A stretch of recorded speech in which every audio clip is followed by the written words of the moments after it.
सभी का स्वागत है हमारे YouTube channel study with Dharmveer PD class में। फ्रेंड्स, आज हम फिर से एक नई वीडियो को लेके आ गए हैं।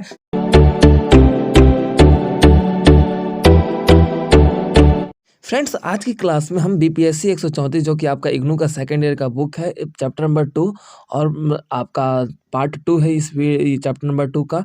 तो इसमें हम हमारा सेकंड क्वेश्चन आता है, शक्ति संतुलन की विवेचनात्मक मूल्यांकन को परिभाषित कीजिए। फ्रेंड्स, ये 3 क्वेश्चन यहाँ पे ये दिए गए हैं। ये तीनों क्वेश्चन सेम ही है, आपके पूछने के तरीके अलग है बट लेकिन इनके आंसर सेम होंगे। तो आइए अपने वीडियो को स्टार्ट करते हैं।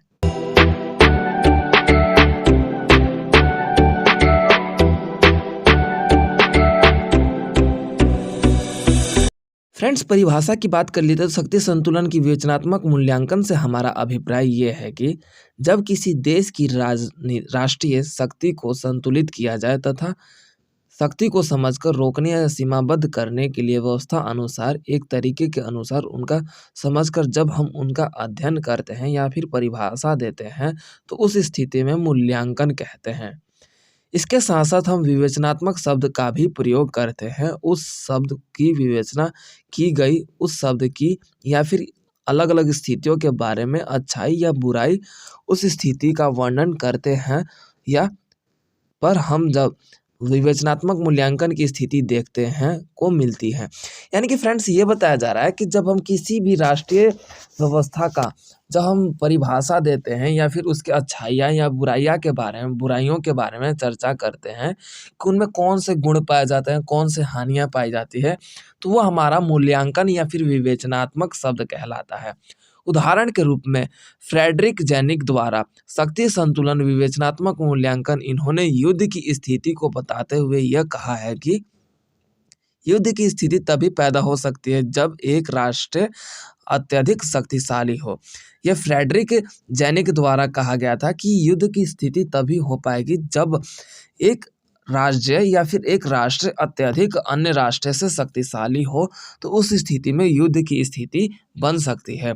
फ्रेंड्स, ये था आपकी शक्ति संतुलन की परिभाषा, जिसके अंतर्गत हमने ये देखा कि शक्ति संतुलन से हमारा अभिप्राय यही है कि जब हम अपनी शक्ति को संतुलित या फिर बैलेंस करके चले तो हमारी युद्ध की स्थिति नहीं देखने को मिलती। अगर हम उन्हें अपने संतुलित व्यवस्था में करते हैं तो इस स्थिति में आपकी युद्ध कहीं ना कहीं स्थिर हो पाता है या फिर युद्ध की स्थिति कम हो पाती है। ये हमारा शक्ति संतुलन था। अब फ्रेंड्स, आ जाते हैं शक्ति संतुलन की विवेचनात्मक मूल्यांकन का महत्वपूर्ण तत्वों को जानने का प्रयास करते हैं, जिसके अंतर्गत जो निम्नलिखित है। तो आपका फ्रेंड्स पहला पॉइंट आ जाता है, शक्ति संतुलन की विवेचनात्मक मूल्यांकन महत्वपूर्ण तत्व है, जो कि आपका फर्स्ट है। युद्ध की स्थिति से हमारा अभिप्राय यह है कि जब किसी महाशक्ति अपनी शक्तियों को संतुलित ना करके अपनी शक्तियों का दुरुपयोग करके युद्ध की स्थिति को पैदा कर सकता है, जिसके युद्ध होने की संभावना अधिक हो जाती है। उदाहरण के रूप में जब द्वितीय विश्व युद्ध की समाप्ति के पश्चात दो महाशक्तियों का उदय हुआ, एक तरफ आपका अमेरिका जो कि पूंजीवाद को लेकर चल रहा था और उदारवाद की विचारधारा भी इसमें जुड़ जाती थी, और दूसरी तरफ आपका सोवियत संघ जो कि साम्यवाद की विचारधारा को अपना रखा था। दोनों महाशक्तियों में जिस प्रकार से आगे बढ़ने की होड़ लगी थी फ्रेंड्स, परमाणु हथियारों तथा सैनिकों की होड़ लगी थी।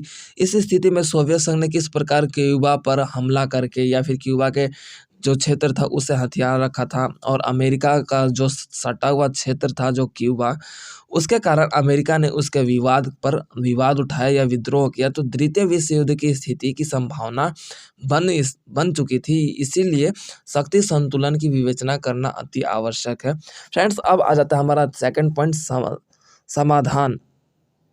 शक्ति संतुलन की विवेचनात्मक मूल्यांकन से हम समाधान को भी शक्ति संतुलन का एक महत्वपूर्ण अंग मान सकते हैं। जिस प्रकार एक राष्ट्र अपनी शक्ति को समझकर उसका प्रयोग सही ढंग से करते हैं तो उस स्थिति में संतुलित रूप में देखी जाती है। फ्रेंड्स, समाधान से हमारा मतलब ही यही हो जाता है कि जब हम किसी भी समस्या पर अपना बोल सकते हैं कि हम सॉल्व करते हैं या फिर प्रॉब्लम्स को सॉल्व करते हैं, समाधान निकालते हैं, तो उस स्थिति में हम ये देखते हैं कि कहीं ना कहीं उस घटना का जो चर्चा हुआ रहता है या फिर जो प्रक्रिया होती है, तो हम उसे समाधान के रूप में हम अपनी लड़ाई झगड़े को किस प्रकार से कंट्रोल कर सकते हैं। तो इसी प्रकार से समाधान से हमारा अभिप्राय यही होता है कि हम अपनी शक्तियों को समाधान के रूप में संतुलित व्यवस्था में प्रयोग में ला सकते हैं। समाधान में ये आ जाता है। फ्रेंड्स, उसके बाद नेक्स्ट पॉइंट आ जाता है अंतर्राष्ट्रीय व्यवस्था। अंतर्राष्ट्रीय व्यवस्था की बात कर लीजिए तो शक्ति संतुलन में विवेचनात्मक मूल्यांकन में जिस प्रकार आपको देखा जाता है, यूनाइटेड नेशन एंड यूएनओ यानी कि यूनाइटेड नेशन ऑर्गेनाइजेशन, जो कि आपका देखा जाता है 1945 में स्थापना हुआ था इसके अंतर्गत। तो यहाँ पे यूएनओ को द्वारा यही दिखाया गया कि हमारे देश में या फिर अन्य देश में शक्ति को संतुलित रखा जा सके या फिर बनाया जा सके। क्यों? क्योंकि एक राज्य अत्यधिक शक्तिशाली हो जाएगा तो वो दूसरे राज्य पर अपना आधिपत्य स्थापित करने का प्रयास करेगा।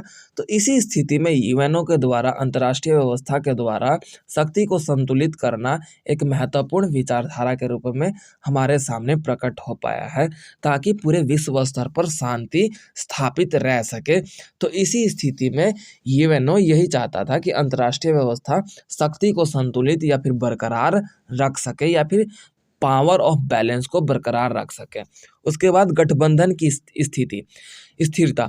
गठबंधन की स्थिरता से हमारा मतलब यही हो जाता है फ्रेंड, जैसे कि आपके जो दोस्त हैं, उन दोनों दोस्तों में अगर लड़ाई हो जाती है तो कहीं ना कहीं हम उनमें गठबंधन कर देते हैं, यानी कि बोल सकते हैं कि मित्रता की भावना पैदा कर देते हैं, तो वो लड़ाई रुक जाती है।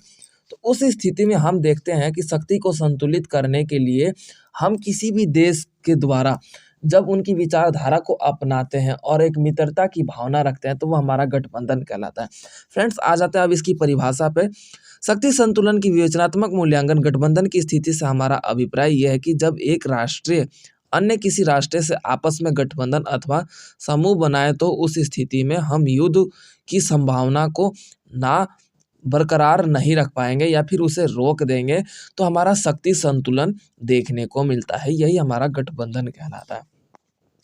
फ्रेंड्स, आपका लास्ट पॉइंट आ जाता है बीओपी की स्थिरता। बीओपी का मतलब फ्रेंड्स होता है, यानी कि फुल फॉर्म होता है बीओपी का, बैलेंस ऑफ पावर।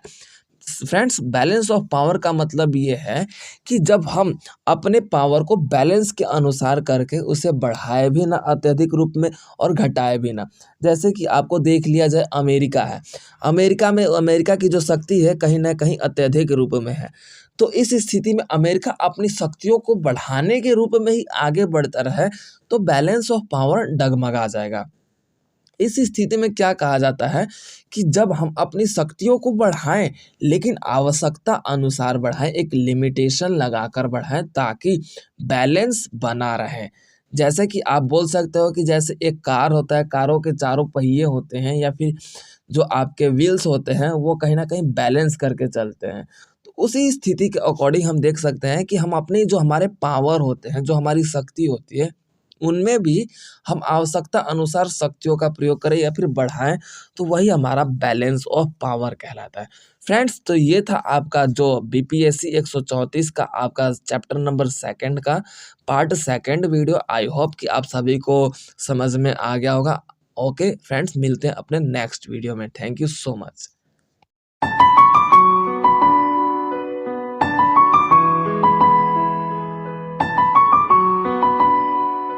तो वीडियो को like, comment, share and subscribe करना ना भूलें।